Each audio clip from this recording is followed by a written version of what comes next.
Right, welcome to National Housing Party TV. John Lawrence can't make it tonight, and it's going to be myself and Paul Rimmer doing this stream. Just waiting for Paul to come to the stream. Right, so get that on pause.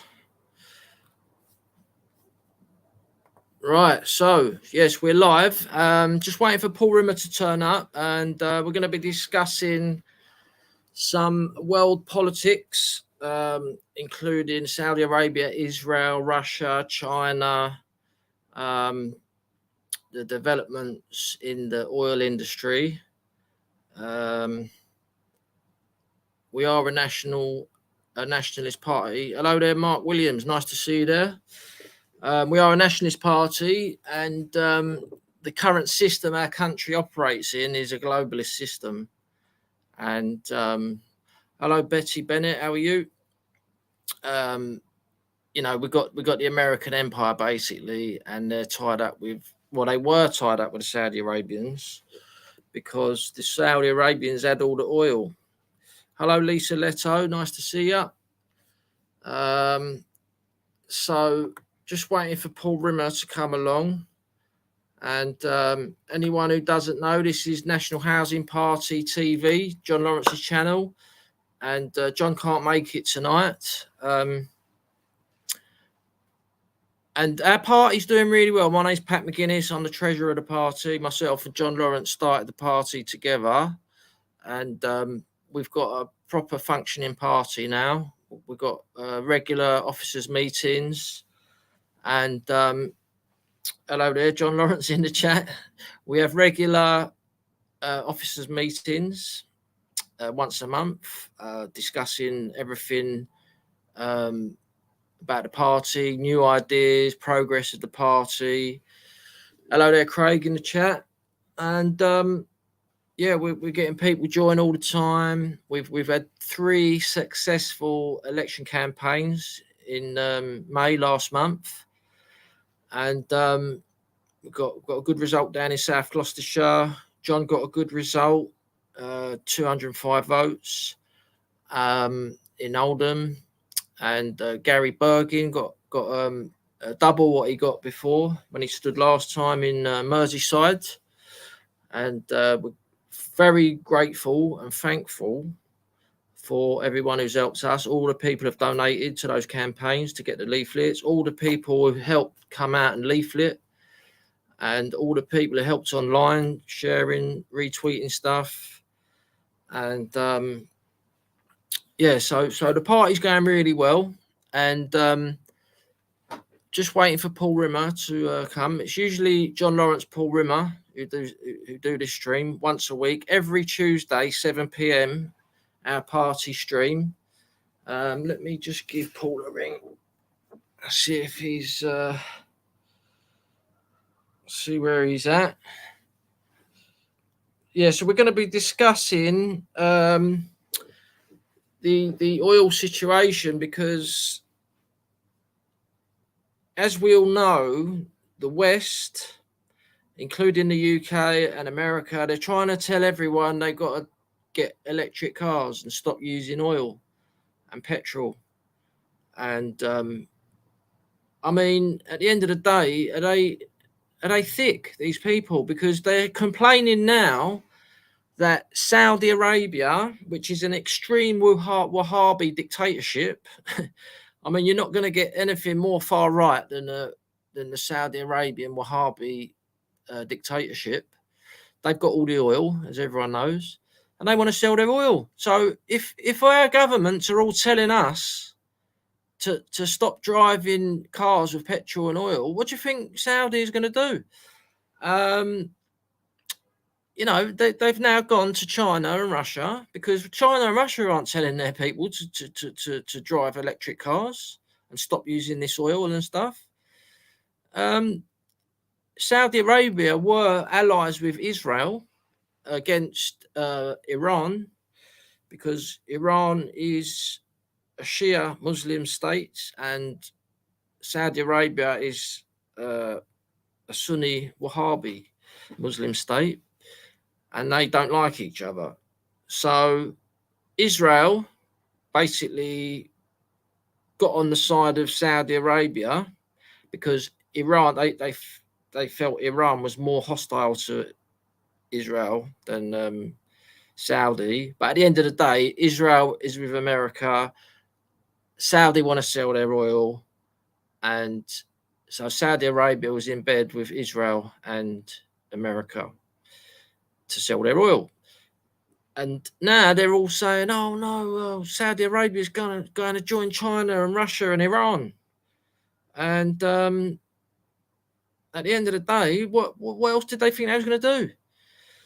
I mean, this climate change hoax is absolutely ridiculous. And you know, our policy, National Housing Party policy, is to scrap all green targets, scrap all the they're trying to say all new cars produced by after 2030 must be electric, and this is just ridiculous. There's not the infrastructure to take over this massive change.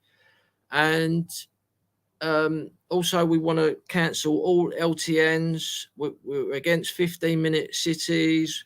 We're against carbon-free housing by 2035. I don't know if anyone knows about that one, but there's they're trying to make all the houses carbon-free by 2035, and this is all they're blaming it on humans. Basically, they're persecuting humans, saying that we are destroying the planet, and Russia and China are not doing this to their populations.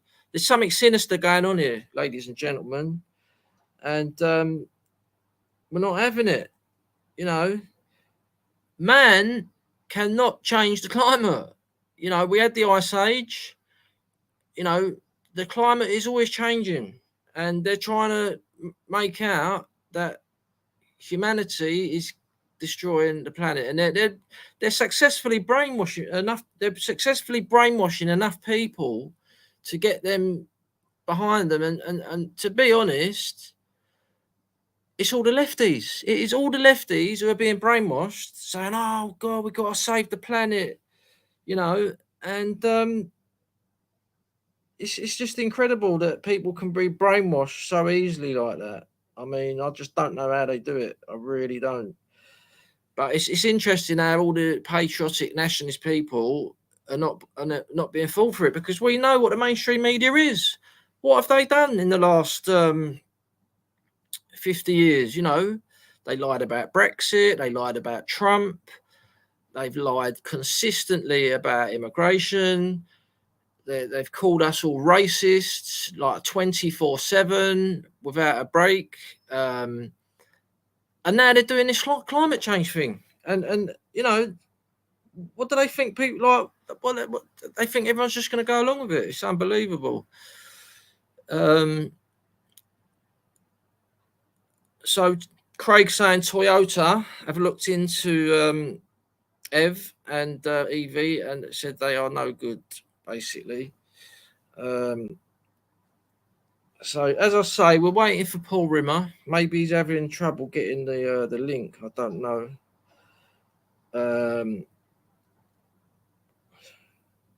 So there's a massive change going on globally.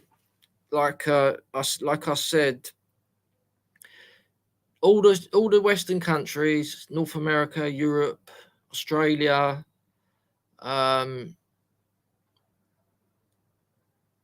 EV, electric vehicles. Thanks, Craig. It's just unbelievable that it's only the West who are telling their population to stop using fossil fuels, whereas in China they're building like coal power stations every week to keep their economy going. They're taking over. Russia have now joined them, and India with them. You got the BRICS nations: Brazil, Russia, India, China, and they're the new global power now. And yeah, I think Israel are getting a bit uncomfortable now because Saudi Arabia have jumped ship. They're no longer loyal to America with a petrodollar. I'm not sure the exact ins and outs of that, because for a long time, the petrodollar, if you buy and sell oil around the world, you have to sell it in dollars. And I don't know if that's changed yet. Please let me know in the chat. So yeah, it's just incredible that one half of the world is telling everyone to stop using fossil fuels, and the other half isn't. So which one's being the dishonest one? And from the track record of our government, our media, the Iraq war, Trump, they said Trump was going to lose, he won. They said Brexit was going to lose, we won. Yeah, that's an interesting comment by Jimmy Handyman. We need a new policy to plant new trees. Yes. Right, let me call Paul to see where he is. Paul Rimmer. Maybe he's having problems getting on the link.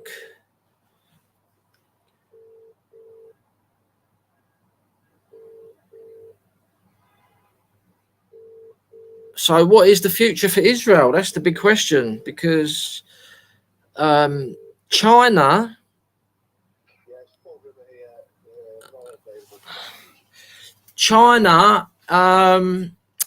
recently organized a meeting between Iran and Saudi Arabia. Now, these two nations wanted to completely wipe each other off the map, and Israel allied themselves with Saudi Arabia. China has somehow got in the middle of this feud and got the Iranians and the Iranians and the Saudi Arabians to shake hands and make up and work together. So Israel's in a pretty serious situation now, because I don't know if the people watching know, but Iran wants to push the borders back of Palestine, push Israelis off Palestinian land. Not necessarily push them off the land, but they want to re-establish the borders what they was before, the Palestinian state borders, because year after year, Israel's encroaching on their land. And the ironic thing about that is most of the Jewish people who are doing this have come from Eastern Europe. They are not Semites. They are white, just like I am. They are ethnic Europeans from Eastern Europe. What are they called again? Khazarians, Jews, right? And they're taking this land from Palestinians. The Palestinians are Semites. They are dark-skinned, and their ethnicity is Semitic, right? So these Eastern European Jews have gone to this area they are calling Israel, and the Palestinians, the Semites, are fighting back against them, and then these Eastern European Jews are calling the Palestinians anti-Semites when they're not even Semites themselves, and the Palestinians are Semites. This is how they've managed to brainwash people. Right, Paul Rimmer's there. I'm going to let him in, and it's going to be very interesting. This whole situation, because Israel is seriously uncomfortable position now. Hello, Paul. Nice to see you. Thirsty, are you? Hello, Pat. I fell asleep. I only just woke up. Dozed off while I was waiting.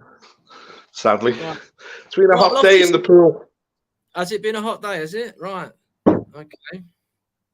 Yeah.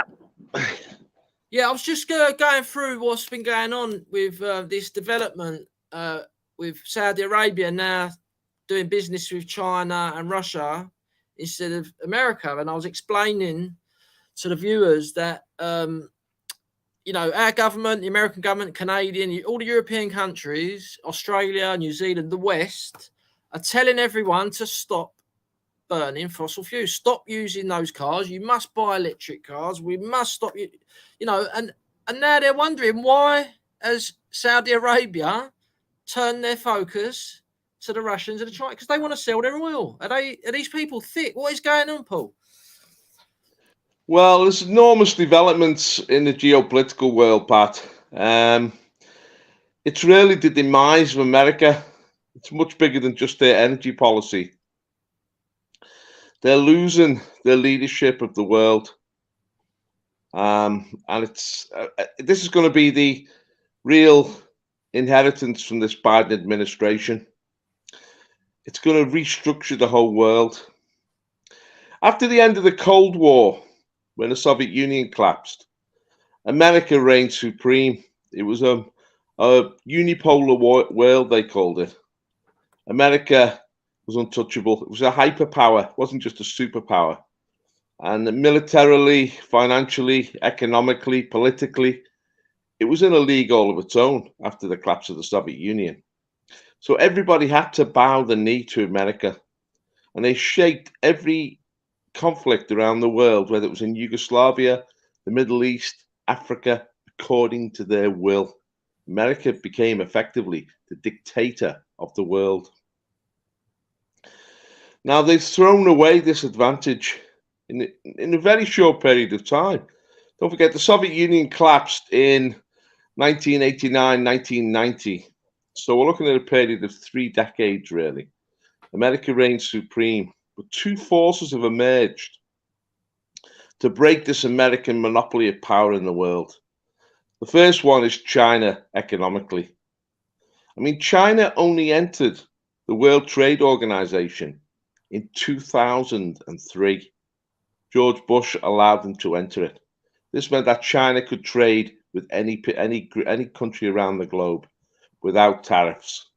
China therefore used this advantage of having a massive cheap labor, highly intelligent population to grow economically at an incredible rate, 8-9% per annum.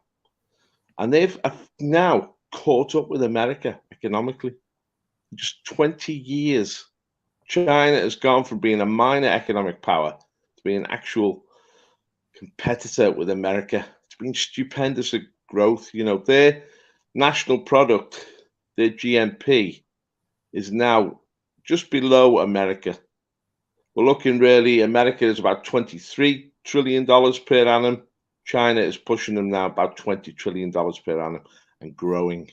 And this has allowed other countries now to have economic options, including the Arabs. You see, the thing about the Saudis, they've gone along with America as the big player and have submitted to the American hegemony for a long time, for decades, because there was no rival. But they never wanted to be under the American thumb. In the Arab world, there is still incredible bitterness about the creation of Israel in 1947 and America's ongoing support for the state of Israel, which is for many Arabs, just the existence of Israel is an insult to them. So the Saudis, they've sort of used America as well to support them against other rivals in the Middle East, such as Iran.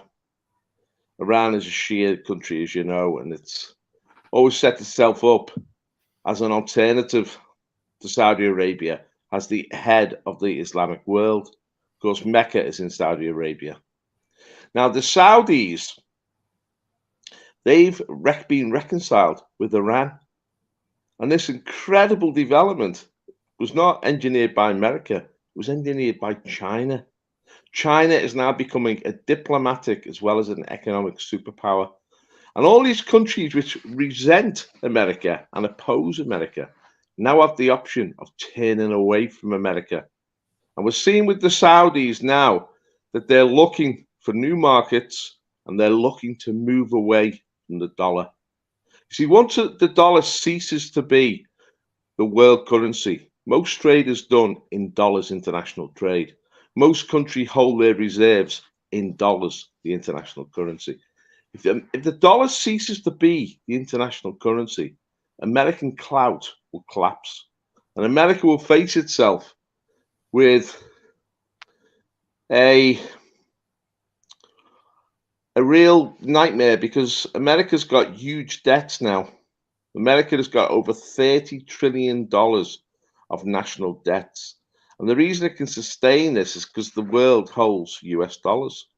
Once the world starts to move away from the US dollars, as Trump said, it would be like losing a world war.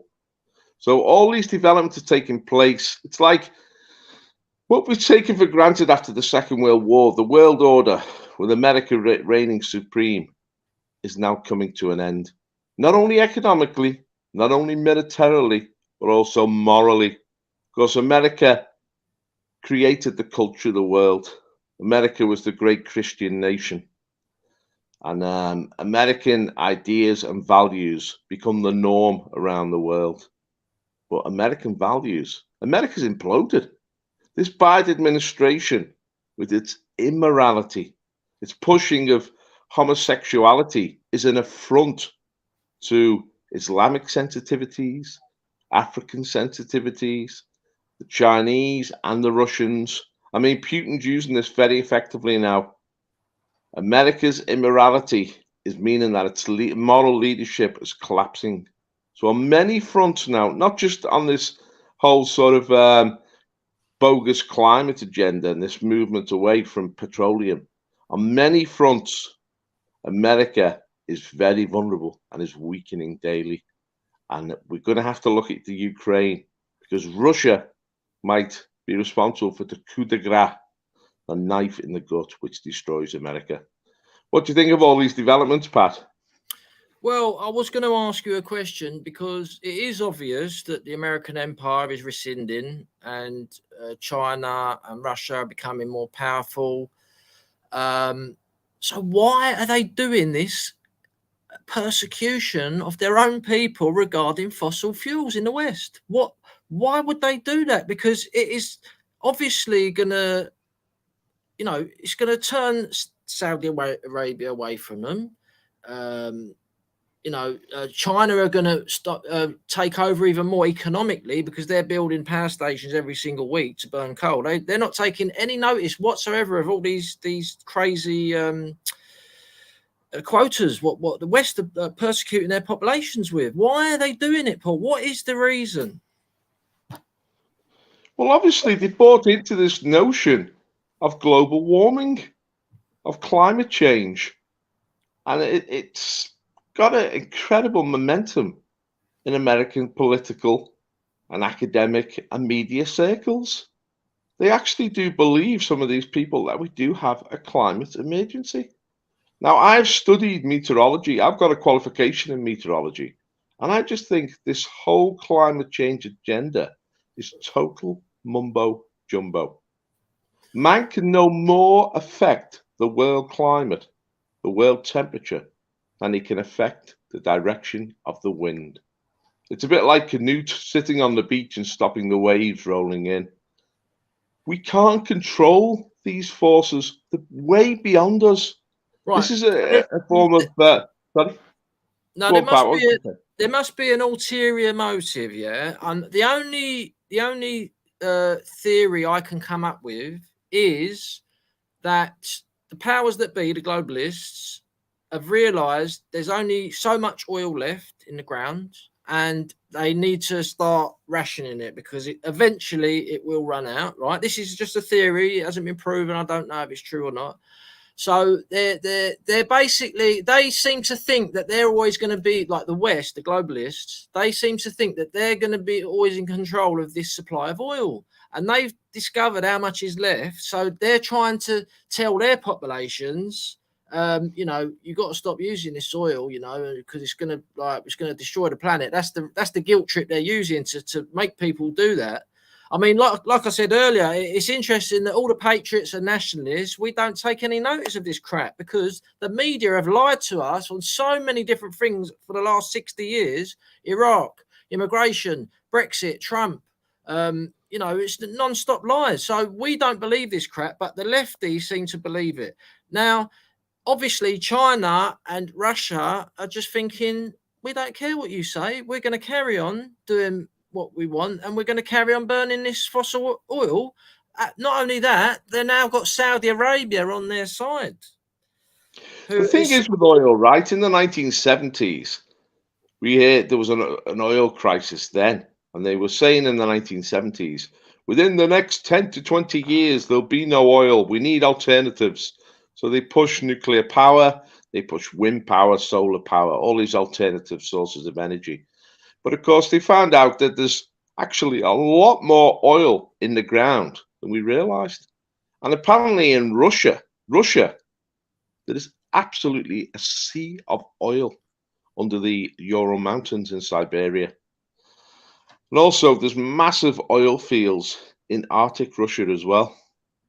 So I think one of the ulterior motives for the Americans trying to kill the oil market is that it's the enemies of America that have the huge oil supplies. Not only Russia, but of course the Middle East. Interesting. And of course, Saudi Arabia. Israel has always tried to soften Saudi Arabia and sort of try and get close to them. But the Saudis, they've got a lot of wealth under that desert, oil wealth.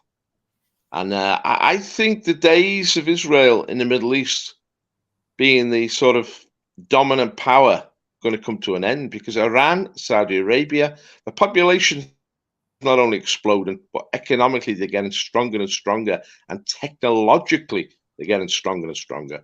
I mean, Iran is probably on the verge of a nuclear bomb very shortly. They'll become nuclear, the Arab states. So there's dangers to Israel. We've got to realize that Israel has huge influence in Washington, D.C. The American-Israeli Public Affairs Committee virtually controls American politics.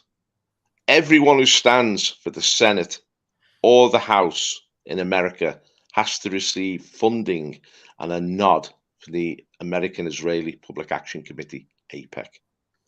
So the Americans take the Israeli concerns very seriously because the Israelis insist they do. I mean, there's a famous interview where Benjamin Netanyahu says, we control both houses of Congress. He admits it. No one goes against us in America. And this is, I think, why they stabbed Trump, because he would not do as he was told by the Israelis. So all these things, geopolitics, oil politics, climate change, it all links together with global hegemony. Who controls the world? And so it's really an American-Israeli power play. But the Chinese, the Muslim world, and Russia, and India, they sense that their opportunity is now coming to overthrow this American-Israeli domination of the world. And although it's hidden behind this sort of things like climate change agenda, it's power politics that's underneath it, Pat. Yeah, it's a good point you said there about they're trying to remove the dependency of oil because Russia has got all the oil now, and that's a good point. But I just find it fascinating that I could never have dreamt in a million years that Saudi Arabia and Iran would be shaking hands. I mean, that is just out of this world. And like I said earlier, before you joined the stream, this is going to make Israel very uncomfortable. And, Donald Trump, when he was this, I liked Trump, yeah, but there was things he did I really didn't like. One of the things he did, he killed the big Iranian commander in Iraq. And that could have sparked a massive war against American troops. And, Donald Trump killed that commander for Israel for no other reason. That's who he done it. That's why he did it. And things like that I didn't like about Trump because he was willing to put thousands and thousands of American troops' lives on the line just to please Israel. And it's like, why? Well, Salome, they generally took out Salome. Yeah, that's the guy. Yeah. So he you know that when he lost the second election, you say that the Jewish power turned against him. Is that correct? Well, in America, the plotters, the people who organized this deal, the Zuckerbergs, the Bloombergs, the Soroses, the Adam Schiffs, the Chuck Schumers, it was really the New York mafia. that organized and financed the whole steal. It cost a fortune. I mean, don't forget, Zuckerberg put $500 million into Pennsylvania alone. They paid for the changing of their whole electoral system in certain states, in the key states. Now, the Jewish lobby in America is very uncomfortable with American patriotism because it's Christian and because it would be independent of Jewish control. It's self-assertive. AIPAC demands that the Americans submit to Israeli influence and Zionist influence. Trump did to a degree, the degree he had to get into that position in the first place. But once he acquired the power, he had a will of his own.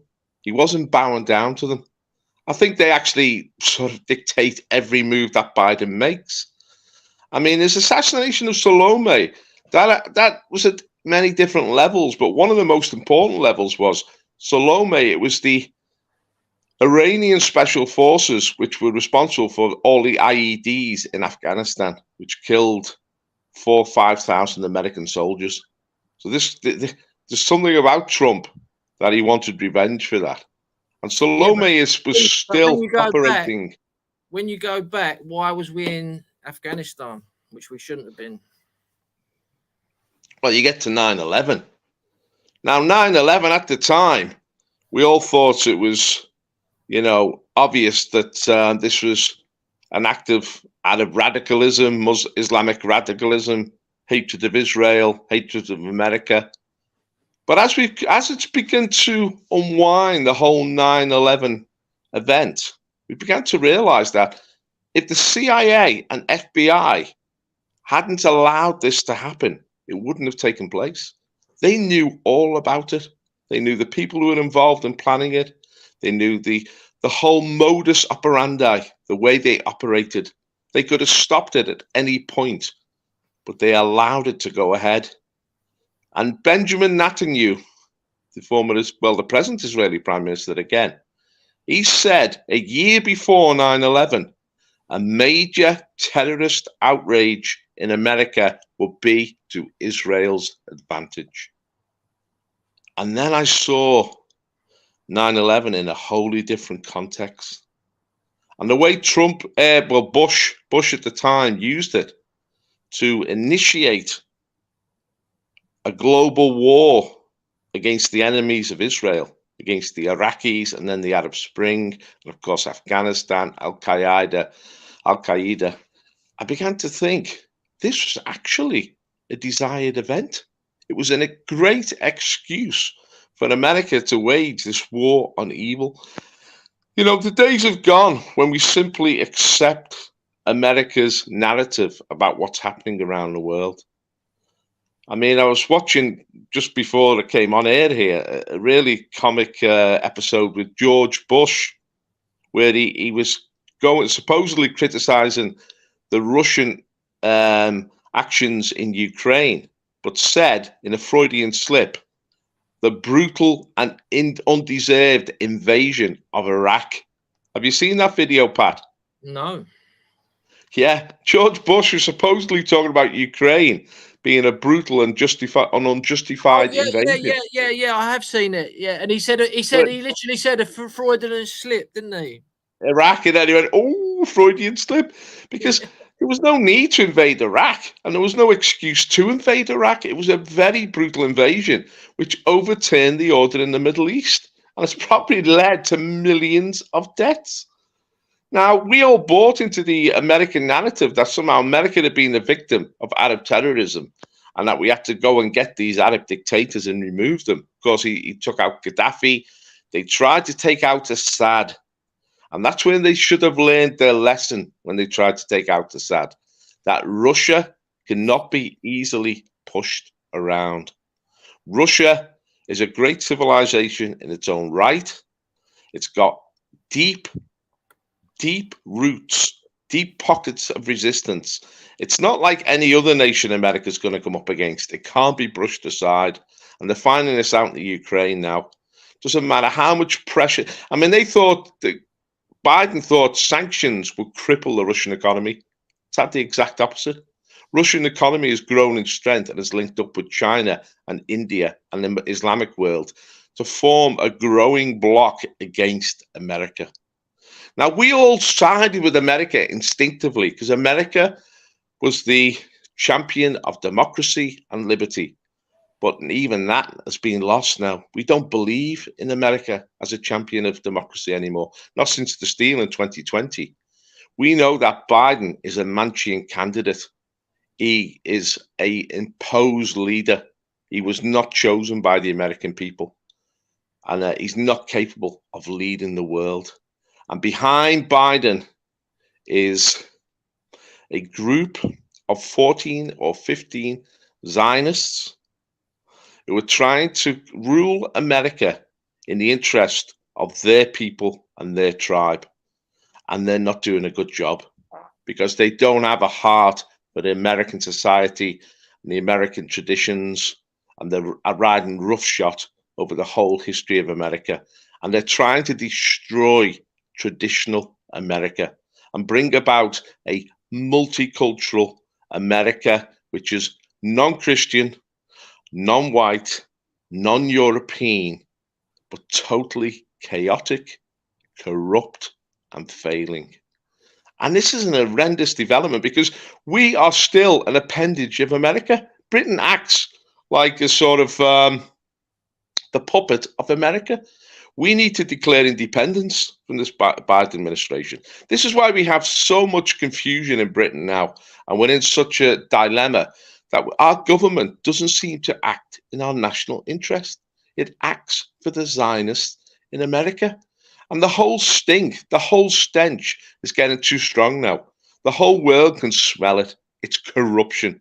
It's a rotting corpse. And the Saudis, like the Chinese, like the Indians, like the Russians, and like real thinkers, clear thinkers in the West, know that America's day is up. Something has got to change in the world. We need new leaders. We need a new vision. We need a new narrative because the old one has collapsed. Unless Trump wins in 2024, that is. I don't know if he's gonna be able to do it. I just don't know because. But I'd like to just quickly go back to remind people, because I did say about this climate hoax. You know, all the nationalists and the patriots, we don't believe this crap from the mainstream media. And I mentioned all the lies of the last 50 years they've told us. And we need to remember that we invaded, not we, the globalists, including NATO, UK forces, invaded Afghanistan. They invaded Iraq. Twice they invaded Iraq. And then they destabilized Libya, completely regime change. And then, like you said, they tried to do it with Syria and failed. And people don't realize that ISIS were egged on and funded by the West to get rid of Assad. And Assad was protecting the Christians in Syria. And the West the leadership of the West, the globalists, were willing to sacrifice thousands and thousands of Christians in Syria just to get rid of this leader, which Israel wanted to get rid of. And these invasions I just mentioned were all lies. This is all constant brainwashing and lying but I think most people realize now that it was all wrong. All of that was wrong, and it all stemmed from 9/11. And at the end of the day, I just can't believe that Saudi Arabia is now talking to Iran. I mean, I just don't know where that's going to lead. Because when ISIS was rising up in the Middle East, their form of Islam came from Saudi Arabia. It's Wahhabi Islam. And a lot of people don't realize that Saudi Arabia were Zionists. They were hardcore Zionists. They were protecting the state of Israel. They were in bed with the state of Israel. But now they've jumped out of bed.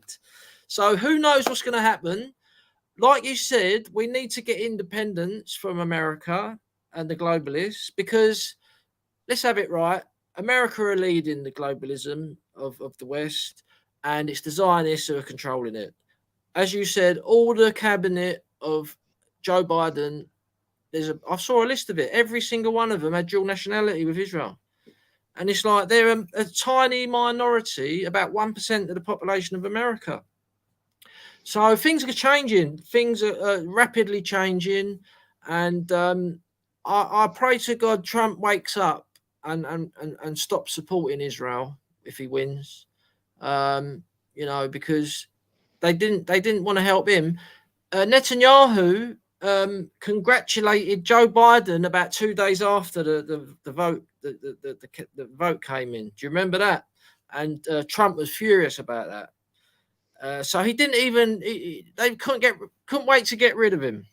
And you've pointed this out, and it made you realise that these forces, these Zionist forces, took Trump down because, like you say, they don't like nationalism. They don't like patriotism. Because historically, they don't believe in nations. Well, they want to be the top dog, Pat. It's as simple as that. They want the world to be subservient to them. And what they've managed to do is get control of the centers of power in the West, which are the centers of the financial system, Wall Street, the City of London, and also the centers of political power, Washington, D.C., the United Nations in New York City and London. And also the European Union, Brussels, is very subservient to Zionist forces. What they like to do is take power away from the national level, where it's accountable to the people and can be held to the democratic norms.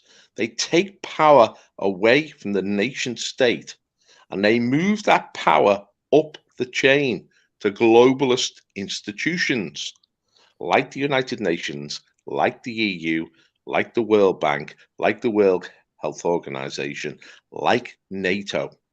These globalist institutions are not democratically accountable.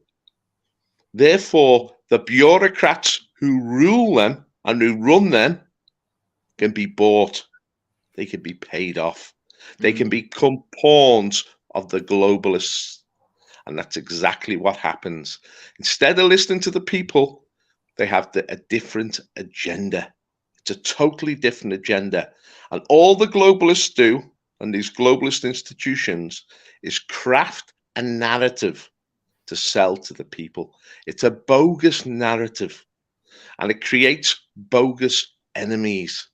The Arabs are not our enemies. We have no horse in the race between the Jews and the Arabs in Israel. It's not our concern. The Chinese are not our enemies. We have no horse in the race between China and Taiwan. Taiwan is a former part of China, which was captured by the Japanese in 1890 and has been separate since then. But historically, it's part of China. It's not up for us to dictate to the Chinese people who runs Taiwan. Now, they keep rolling out this bogus horse of democracy.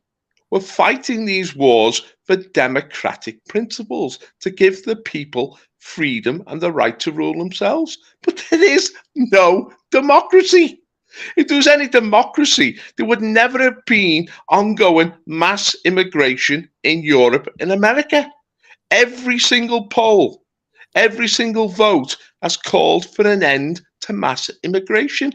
Every time these politicians go to the polls, they promise the electorate that they will stop mass immigration. They will reduce it, as David Cameron said, to the tens of thousands. But what is the reality? The reality is they've demolished our borders and created a one world government and brought in millions upon millions of third world immigrants into the West to overturn our civilizations, to destroy our societies, to create friction where before there was harmony, to set one group against another. And who rules them, Pat? When they divide us and set us against each other, who rules the roost? The Zionists. And what a lot of people don't realise is most people nowadays would say they're against the bankers, the central bankers, the globalist bankers. Everyone would probably come to an agreement. We don't like the bankers, right? Who are the bankers? The bankers are the Rothschilds, right? Who created Israel? The Rothschilds. They literally bought it. They just decided we're going to buy this land and create this country. Yeah. To be honest with you, I don't really care about Israel or Palestine, right? Let them get on with it. If Israel wants a nation, I couldn't care less. Get on with it, right? But my problem is that the Rothschilds practically control this country as well, and there's a Friends of Israel group in every political party in this country. So they are interfering with our politics. This is why I don't like it. I don't like the fact that Israel are interfering with our country. If they didn't, I wouldn't really care. I would let them get on with it. But people got to remember that the Rothschilds are the people who created this state of Israel, and also it was against the wishes of many Jewish people who didn't want that to happen. They more or less forced it, and they are not Semites, the Rothschilds. They're from Eastern Europe, and the real Jews, they don't believe in a nation for the Jews until their Messiah comes back, and he hasn't come back yet. Well, the Rothschilds are actually from Germany. They're from Frankfurt am Main. Of course, the real name isn't Rothschilds at all. It's Mayer, isn't it? Rothschild means the Red Shield. They had a house in Frankfurt am Main, which was run as a bank. And in those days, there weren't numbers on the doors. It was identified by a coloured shield. Rothschild means the Red Shield in German. Now, the Rothschilds, what had happened in the past was the Jews had this monopoly on usury. Usury is selling money for interest, which was forbidden to both Christians and Muslims to make interest gains out of loaning money. But the Jews had a pass on that, and that allowed them to control banking in many Christian and Muslim countries. And they accumulated vast wealth, Jewish families, the major Jewish families. The problem was, once they became too wealthy, the kings would simply confiscate that wealth and they would lose it. This happened in England. It happened all over Europe. The Rothschilds came up with this clever solution of transferring wealth from gold, from tangible objects, to paper, and then moving that paper from one country to another so it couldn't be seized. So the Rothschilds developed international banking. The first Rothschild, he sent his sons, he had 5 sons, he sent them to the 5 major capitals of Europe: Vienna, Paris, London, Rome, Berlin, to create banks, central banks. And then he could transfer the wealth from one bank to another and mean that the national governments couldn't confiscate the wealth. But then they began to loan money to national governments, paper money. So that national governments became dependent on the banks to raise finances and also indebted to those banks. And the banks began to control not only national governments, but all the politicians within nation states. I mean, in the House of Commons now, every political party is basically owned by the international bankers, the globalists. The parties make sure that each of their candidates is subservient to this interest. That's why nothing radical happens anymore. And that's why when Margaret Thatcher rose up against the EU, she was knifed, because they want power to be transferred from national parliaments to globalist institutions. It's all being controlled from the top down by the bankers.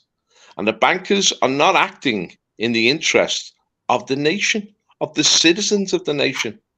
We've had this illusion for a long time that we live in a democracy and that each Briton has a right to vote and to choose the government of his will. Our collective will count at a government at the election. But the truth is, Labour and the Tories are just 2 cheeks of the same backside. That's all they are. So we get Tweedledee and Tweedledum. And Blair changed the whole paradigm in 1997 when he opened the floodgates to mass uncontrolled immigration. And we voted to leave the European Union to get control of our borders again, to save our nation. But we found the exact opposite has happened. Our borders have been weakened even further because the same globalists are still in charge. They're still in sync with the European Union. What Angela Merkel did, she abolished the borders of the European Union. Germany has been flooded by millions and millions of Middle Easterners, North Africans. Our countries are changing beyond all recognition. And this is what the globalists wanted.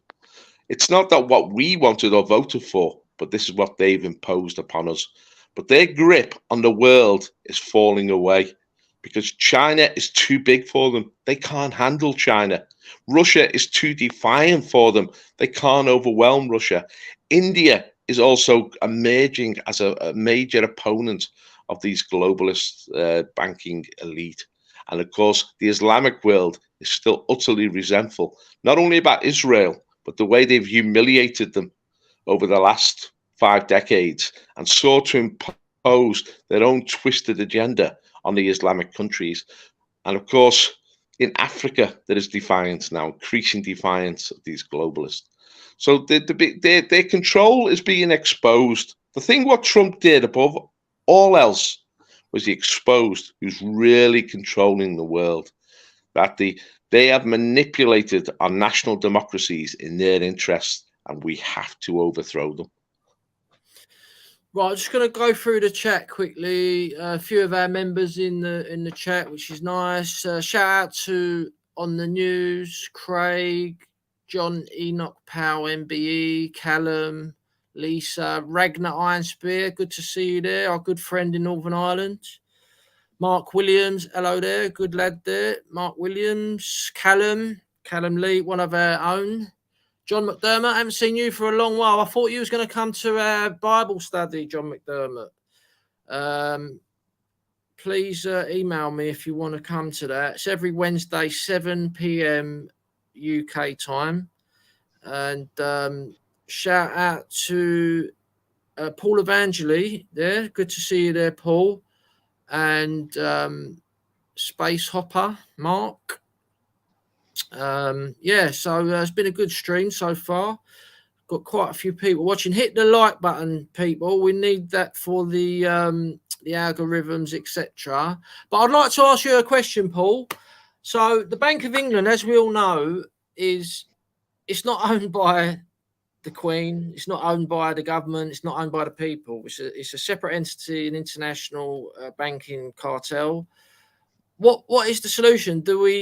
I would say nationalise the Bank of England, so it's in like the government of the day would be in control of it for the interests of the British people. We have to reassert national sovereignty in its fullest sense. We can't have globalist bankers running roughshod over the will of the British people. This is why we've ended up in the mess that we're in, and we are in a mess. Economically and socially and morally. We've got to get back to the Christian roots of our nation. We were strong, we were mighty when we were in control of our nation. But we've seen that control slip away. We thought it was the EU, but it's actually the globalist elite which is running the whole show. Because what we want for Britain, which is national emancipation, national freedom, national reassertion. We want it for France as well. We want it for Spain. We want it for Italy. We want it for Germany. Now, Germany's going down the pan at a rate of knots because the Germans have been put on this incredible guilt trip since the Second World War. And somehow they're trying to say to the Germans, you don't deserve to be a nation. But they're trying to put all the white nations on this same bogus guilt trip. Somehow we're guilty for being a developed and successful civilization. But we've always stood for decency in the world. We've always led the progress of humanity and the improvement of humanity. These people who are running the globe now, the globalists, the bankers, the Zionist elite, they don't stand for that at all. They are standing for the exact opposite of that. They're standing for immorality and the breakdown of civilization. And therefore, it's a sense of urgency that we've got to reassert ourselves. It's really important because everything we're taking for granted is being thrown away at a rapid speed. And we're in danger of losing our prosperity, our security, our identity, our democracy, our borders, and our freedom. The alarm bells are ringing, Pat. You know, there's a fire. It's like our house is on fire. And all we're saying is, call out the fire brigade. We've got to change what's happening. We've got to put out the fire and we've got to reassert national sovereignty. Trump was part of a nationalist resurgence in the West, and it was going extremely well in Italy and in France. We saw the emergence of strong nationalist parties, and in Russia, of course, with Putin, and in Poland and in many other places, countries were reasserting their national sovereignty. And then we had the whole COVID pandemic, which in my view was one huge, well, I can't say this, we're on YouTube. Are we on YouTube, Pat? Yeah, Possibly. Don't say nothing about the you know what. Don't say nothing about that. Okay, this is it. We're limited on our freedom of speech. I can't say that. But a spanner was thrown in the works and everything went out of kilter, and these people reasserted their control, the globalists. We have got to claim it back again before it's too late. We've got to build up a powerful nationalist force in British politics to save our nation, to save our people, to save our inheritance, and to save our future for our children. Yeah, I mean, I'd just like to remind people that National Housing Party is a Christian nationalist party, and we are anti-globalism. So we've got an anti-globalist policy, which is to leave the WHO, leave the WEF, leave the IMF, International Monetary Fund, leave the EU, leave the UN. These are all globalist organizations who just don't believe in nations, basically. And we got a number of different policies. And NATO's a big one. NATO is the military arm of this globalism, which is anti-white and anti-Christian. And the reason they hate Russia so much is because, I mean, you mentioned Poland, yeah, they are still a Christian nation, but they're not a major power in Europe. So Russia is the last major country in Europe who is literally promoting Christianity, and NATO want them destroyed. What does that say about NATO? And also, they're a proud nationalist country, Russia, and they're white. So NATO are anti-white, anti-Christian, and anyone who still supports them needs to have their head. I mean, I've got to confess, I did at one stage in my life, I was quite proud of NATO until I joined the BNP, and everyone was in the BNP are telling me, oh, no, we've got to withdraw from Afghanistan, withdraw from Iraq, the wars were wrong. And I'm like, hold on a minute, the media was telling me that the BNP are these evil, bloodthirsty, like people who want to kill anyone who's not white. And I learned a lot of stuff in the BNP, and I learned what NATO is. And NATO are not for the interests of the indigenous British people. What we stand for, Pat, is integrity. Not only for the integrity of the British people, but the integrity also of the people of the Middle East, and the people of the Indian subcontinent, and the people of China, and the people of Russia. They must be allowed to express their own civilizational norms. The idea that the globalists can come and impose their agendas on the tapestry of people around the world, it's an abomination. These people are acting as if they have the authority to tell everybody else how to behave, as if they are God's chosen people. They are not. They are not God's chosen people at all. They're the exact opposite. God stands for righteousness. He stands for wholesome values. He stands for wholesome families, wholesome sexuality. This whole transgender sexual perversion nonsense that is being pushed by the Biden administration and the globalists, it's an insult to the peoples of the world. The Chinese know this, and they're standing against it, and they're shutting down Soros-financed organizations in China. The Indians, Modi knows this, and he's excluding them from India. Putin is the most outspoken of all world leaders against this degeneracy which is coming from the Biden administration. We have to be the same in Europe. We've got to stand for traditional values. Traditional values built our society, made us a healthy, strong, prosperous nation. We've got to go back to our traditional values.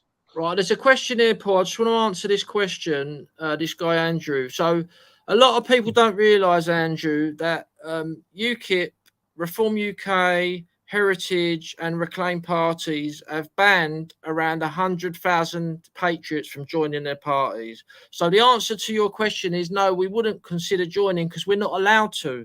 And the crime we committed is we had the audacity to go public and actually try and campaign to prevent the indigenous British people becoming a minority in a democratic and civilized way.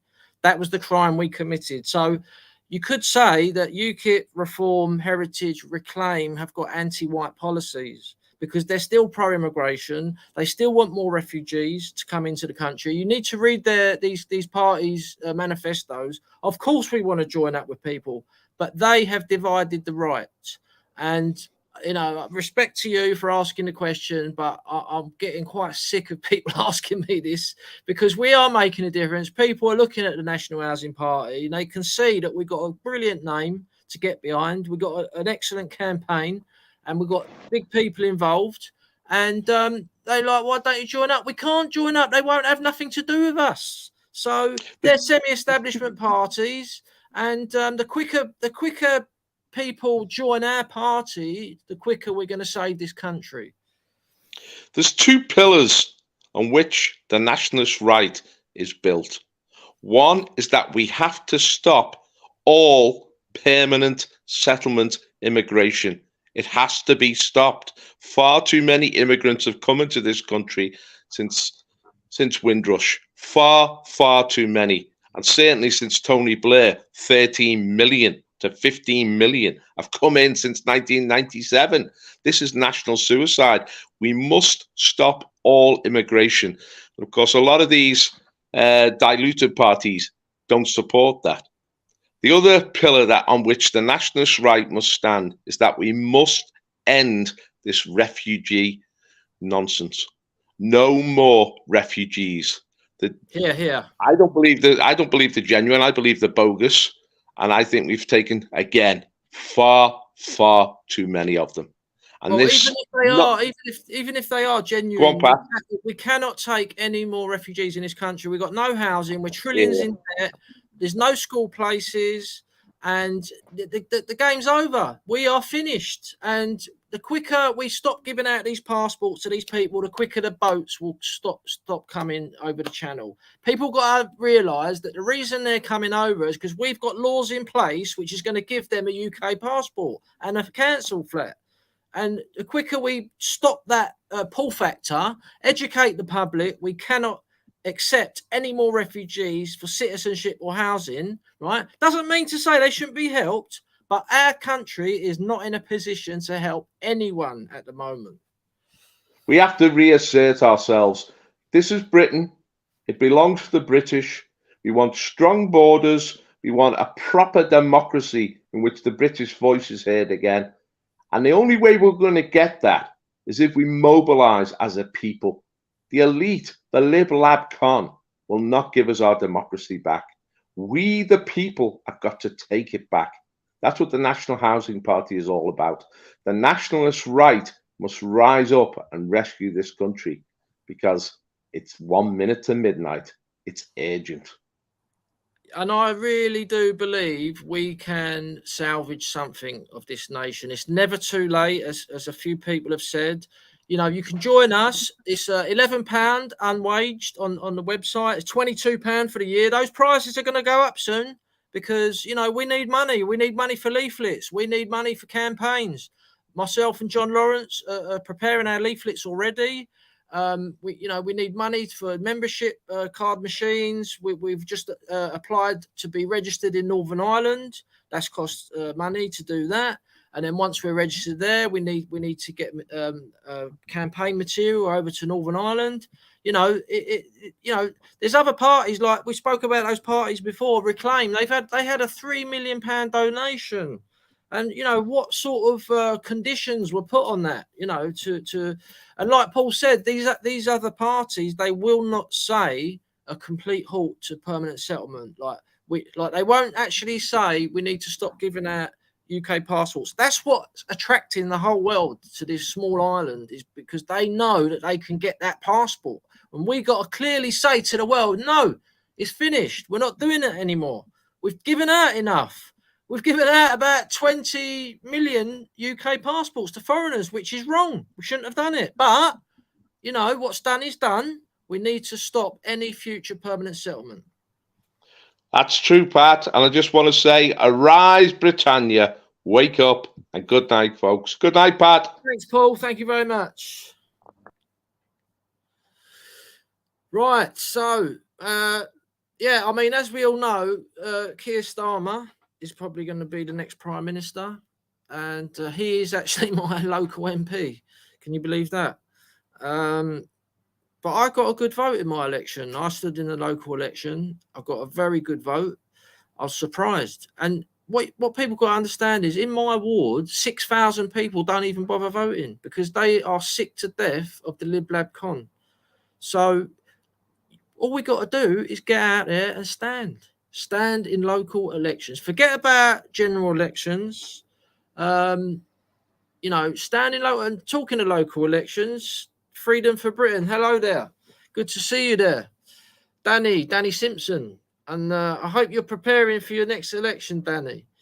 You know, if anybody wants to stand in local elections, please get in touch with us. Email me, patrick.mcginnis@nationalhousingparty.uk. Mr. McDermott, please get in touch about the Bible study every Wednesday. 8 o'clock, every Wednesday, 7 o'clock, the Bible study is. But if you want to stand in local elections, please email me, patrick.mcginnis, McGinnis, @nationalhousingparty.uk. Our website is nationalhousingparty.uk. Our leader is John Lawrence. He's not here tonight. He's usually hosting this every Tuesday night, 7 p.m. Don't miss it. This is our weekly party stream. We're getting new people on board. John McDermott, please email me about the Bible study, yeah? And God bless the good people of Canada. God bless you all. We are Christians. You don't have to be a Christian to join our party. Everyone's welcome. But we believe the reason the UK, Europe, America is going down the pan is because they've deliberately removed Christianity from our society. Even if you're an atheist, you must realize now it's better for a country to be following a direction, a Christian direction, rather than abandoning it and everyone doing whatever they like, and all this degeneracy going on. No one's having children. You know, the borders are weak. It's not a coincidence. We've got strong families create strong borders. And in the Bible, it constantly talks about nations. Acts 17:26, God created the nations, yeah? And to flood a country with people of a different ethnicity and settle them permanently in that nation is anti-Christian, and it shouldn't be allowed. Anyway, thanks for watching, and you know, hope to see you next week, Tuesday. Every Tuesday the stream is 7 p.m. And thanks to Paul Rimmer, thanks for John Lawrence for letting me take this stream, and God bless you all and good luck. See you soon.